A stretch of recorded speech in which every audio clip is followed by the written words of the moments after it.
आप हुकूमत में थे तो इदारे के लाडले थे, आपको बच्चे की तरह पाला, दूध पिलाया। इदारों ने आपकी जो हिमायत की उसकी मिसाल नहीं मिलती, लेकिन फिर भी आपने कुछ नहीं सीखा। अगर हमें 20% हिमायत भी मिलती तो मुल्क कहां से कहां पहुंच जाता। वज़ीर-ए-आज़म शहबाज शरीफ का कौमी असम्बली से खिताब। कहा, इमरान खान ने बराह रास्त इदारों पर बात की है। इदारों के खिलाफ तकारीर को ना रोका गया तो मुल्क शाम और इराक बन जाएगा, ये भी बोले। खत में धमकी आमेज गुफ्तगू थी, गद्दारी की बात कहां से आई। साजिश का दूर दूर तक कोई नामो निशान नहीं है। नियाज़ी ने जो बदतरीन गुफ्तगू की है पाकिस्तान के इदारे के बारे में, और सराजुद्दौला का नाम लेके और मीर जाफर का नाम लेके एक मिसाल जो दी है, इससे ज़्यादा कभी हरकत कोई और हो नहीं सकती। यह है, मैंने जो आपसे अर्ज़ कर रहा था अभी 5 मिनट पहले कि कल मैं जब ऑनरेबल जर्नलिस्ट को मिला जो यहाँ पर भी कुछ मौजूद होंगे, मैंने कहा कि जो ये तमाम बातें करके मैंने कहा कि मैं ना साजिश की बात कर रहा हूँ इमरान खान के हवाले से, ना कोई और बात कर रहा हूँ। शॉर्ट ऑफ दैट आप जो भी कह लें, लेकिन कल जो उन्होंने खुद जो जहर उगला है इदारे के बारे में पाकिस्तान के खिलाफ, ये एक साजिश है, उस इदारे के खिलाफ एक साजिश है। अगर इसको आइन और कानून के रास्ते से ना रोका गया तो खुदा ना खास्ता जनाब स्पीकर, ये मुल्क अल्लाह ना करे मेरे मुंह में खाक, ये फिर शाम और लिबिया की एक बदतरीन भयानक तस्वीर बन जाएगा, जहां पर आज शहरों के शहर आज कब्रिस्तान का वो मंजर दिखा रहे हैं। लाखों लोग वहां पर मारे गए और वहां पर तकसीम दर तकसीम हो चुकी है। आसिफ जरदारी ने कौमी इदारों के खिलाफ नफरत अंगेज मुहिम की सख्त अल्फाज में मजम्मत कर दी। कहा, इक़्तिदार से बेदखली के बाद इमरान खान जहनी तवाज़ुन खो चुका। यह शख्स एहतसाब से बचने की भोंडी कोशिश कर रहा है। जिस नहज पर जा रहा है वो मुल्क को एक मरतबा फिर दोलख्त करने की साजिश लगती है। से बेदखली के बाद इमरान खान ज़हनी तवाज़ुन खो चुका, ये शख्स एहतिसाब से बचने की भोंडी कोशिश कर रहा है। आसिफ जरदारी ने कौमी इदारों के खिलाफ नफरत अंगेज मुहिम की सख्त अल्फाज में मजम्मत कर दी। साबिक सदर ने कहा कि इमरान खान कौमी इदारों पर हमला आवर हो रहा है। अर्जा सराई के पीछे करप्शन केसेस और फॉरेन फंडिंग केस का खौफ है।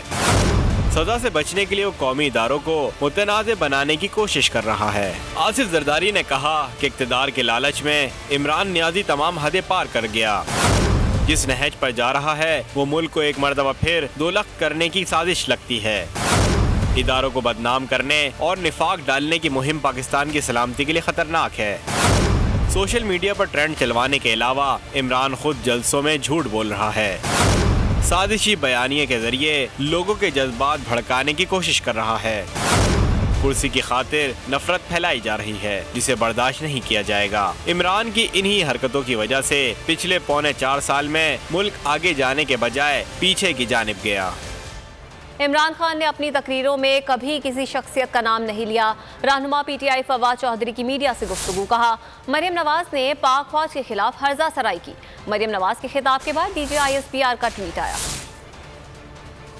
हम देख रहे हैं कि कल शहबाज शरीफ साहब के जो हमारे क्राइम मिनिस्टर हैं उनके 2 बयानात सामने आए। एक बयान उनका ये सामने आया है कि वो इमरान खान के खिलाफ जो तकरीरें कर रहे हैं उस पे वो केस करेंगे कि वो तकरीरें इमरान खान तकरीरें क्या कर रहे हैं। उन्होंने तो अपनी तकरीर में कभी नाम भी नहीं लिया किसी का। इमरान खान ने जिस तरीके से इदारों को महफूज रखने की कोशिश की है, पाकिस्तान की तारीख में बहुत कम इसकी मिसालें। जब मरियम नवाज शरीफ की तकरीर के बाद जो उन्होंने पाकिस्तान फ़ौज के जो एक कोर कमांडर्स के ख़िलाफ़ जो हर्जा रसाई की, DG ISPR की एक प्रेस रिलीज़ आई और उसके बाद शहबाज शरीफ साहब का ये बयान सामने आया कि उनको संजीदा जो है वो नहीं लेना चाहिए।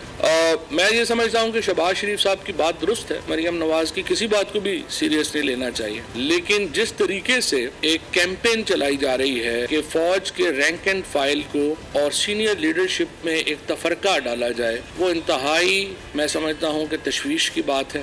कर्जे का हुसूल। हुकूमत ने पेट्रोलियम मसनूआत और बिजली पर सब्सिडी खत्म करने की तैयारी मुकम्मल कर ली है और वजारत ख़जाना रवा हफ्ते मनसूबाबंदी करेगी। मनसूबा IMF से मुज़ाकरात के दरमियान पेश किया जाएगा। हुकूमत का IMF की शराइत मानने का प्लान, पेट्रोलियम मसनूआत और बिजली पर सब्सिडी खत्म होने का इम्कान। हुकूमत और IMF के दरमियान पॉलिसी सतह के मुज़ाकरात 18 मई को कतर के दारुल हुकूमत दोहा में शुरू हो रहे हैं। मुज़ाकरात की कामयाबी के लिए हुकूमत को बिजली और 15 मई से पेट्रोलियम मसनूआत पर दी गई सब्सिडी वापस लेना होगी। और नाज़रीन, पेट्रोलियम मसनूआत की कीमतों में इजाफे से आवाम परेशान है। पेट्रोलियम मसनूआत की कीमतों में इजाफा होगा या नहीं, तफसीलात जान लेते हैं नुमाइंदा बोल न्यूज़ मलिक सईद आवान से, जो इस वक्त मौजूद हैं वजीर ममलकत बराए पेट्रोलियम मुसद्दिक मलिक के साथ। जी सईद आवान, बताइएगा। हमारे साथ इस वक्त मौजूद हैं वज़ीर ममलकत पेट्रोलियम मुसद्दिक मलिक साहब। आए उनसे जानते हैं जो आवाम इस टाइम सबसे बड़ी बात है वो पेट्रोलियम मसनूआत की कीमतों के हवाले से, वो कब तक बढ़ाई जाएंगी, इसके अलावा जो पेट्रोल से रिलेटेड दीगर मामलात हैं उनसे मुतअल्लिक़ थे।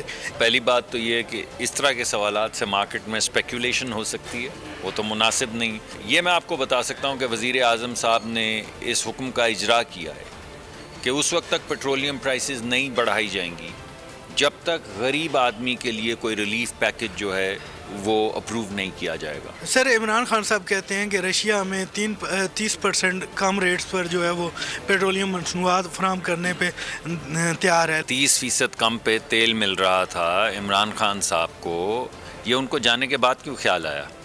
30% पे जो कम तेल मिल रहा था उन्होंने रिया क्यों नहीं? मेरे सामने अभी तक कोई कॉन्ट्रैक्ट नहीं आया।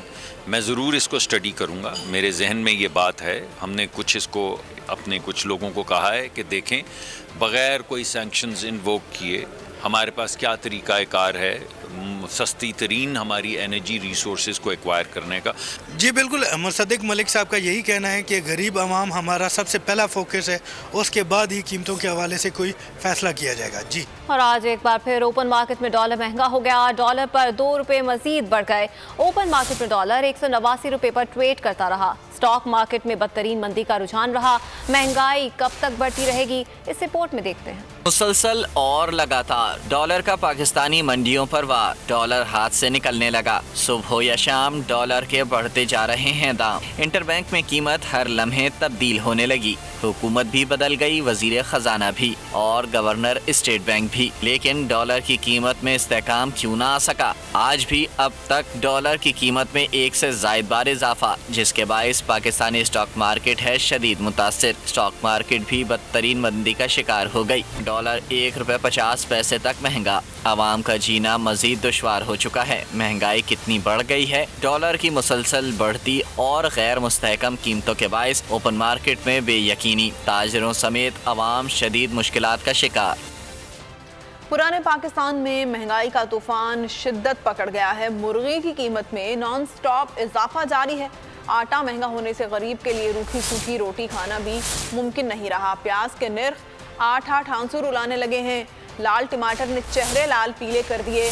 फल, सब्जियां, बीफ, मटन कुछ भी इख्तियार में नहीं रहा। चीनी चैन नहीं लेने देती। सस्ता आटा कब का टाटा कह चुका है। मुर्गी जमीन पर है मगर कीमत आसमान पर। यह है माफिया का जाल गरीब आवाम के लिए बन गया वबाल। महंगे फाइन आटे ने कुछ फाइन ना रहने दिया। बेलगाम चक्की वालों ने आवाम को महंगाई की चक्की में पीस डाला। पंजाब में 20 किलो आटे का थैला 1310, खैबर पख्तूनख्वा में 1500 तक जा पहुंचा। इस्लामाबाद में भी 15 किलो आटे का थैला मजीद 10 रुपए महंगा कर दिया गया। मैं अपने कपड़े बेचकर आवाम को आटा फराहम करूंगा, तो अब वो कपड़े किधर गए, शेरवानी किधर गई? सब्सक्राइब करें और बेल दबाएं ताकि कोई खबर रह न जाए।